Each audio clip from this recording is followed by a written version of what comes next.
Millennials have some very innovative thinking. They will be the ones who will be, running the planet very shortly.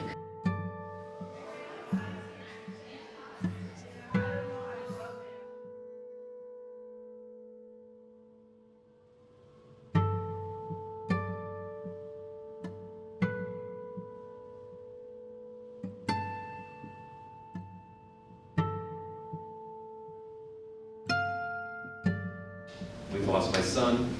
He died by suicide. We had learned that he had been suffering with depression for about 7 or 8 years.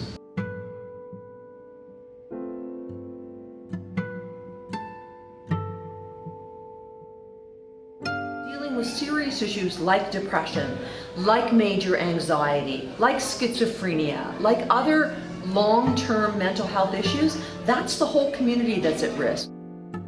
The muscle that we're using most frequently is our brain. So it only makes sense that that's the muscle that's being affected most right now.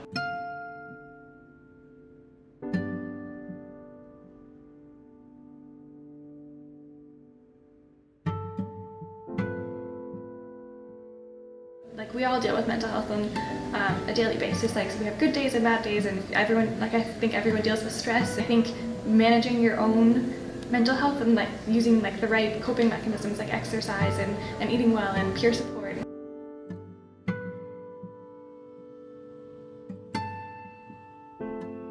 There is still a large stigma around mental health despite all of our efforts to change that.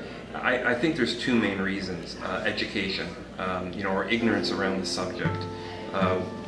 Physical illness, like if you have a broken arm, you can see it, you can touch it. It's something that we understand what causes it and we know how to fix it. Mental health is something that we don't understand really well.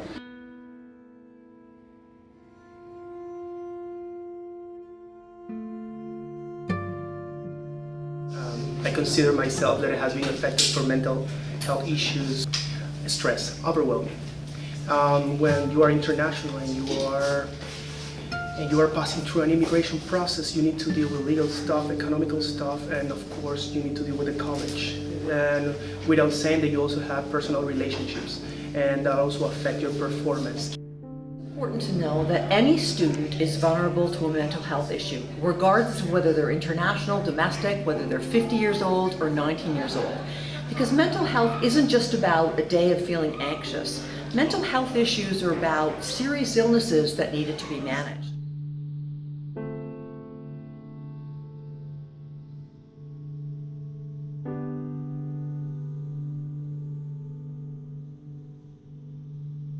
.75% of this age group feels stress.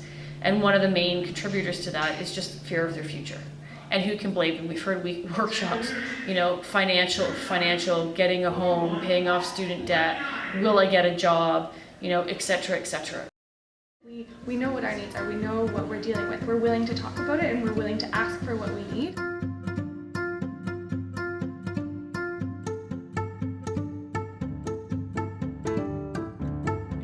Way back before we knew anything about medicine, you would be deemed as being possessed if you showed any kind of signs of mental illness. Today we know that that's bipolar disorder. You're not possessed by anybody. It's just the disease. If you actually have a problem or you have a mental health issue, you should speak up, because that's very important, so you could get help.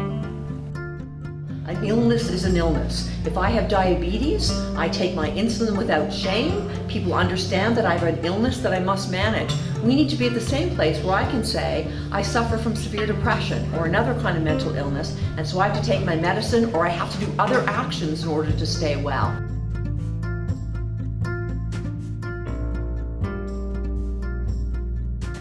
It's not a one source solution. It's not one size fits all, but it has to be a combination of government policy, programs at the office, self-care of the employer, and then peer care and care for the communities.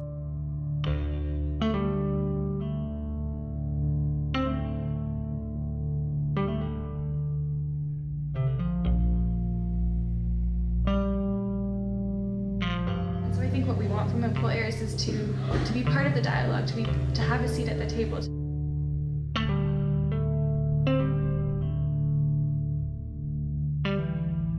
down, take a minute out of your day, talk to your friends, talk about mental health. One hello can save a life.